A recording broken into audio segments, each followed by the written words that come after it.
Hi, madam. How do you tipid your salary? Oh, I don't tipid my salary. I don't know how to tipid. I work hard. I play hard. Nice. How about the Ate Winnie? How do you tipid your salary? How? I don't know how. You tipid your salary by... No, You don't tipid? I don't tipid. I tipid my salary because I need to send back to Philippines. Yes. You know, ano yan? Maraming umaasa. Yeah, Yes. ang mother at grandma na napaka-generous magbigay. Kailangan. Yeah. No choice.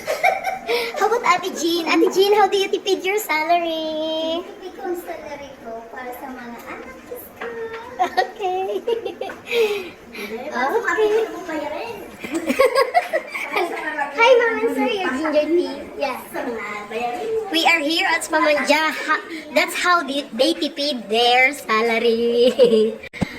Me, I tipid my salary. I don't tipid. I don't tipid because I don't have money to tipid.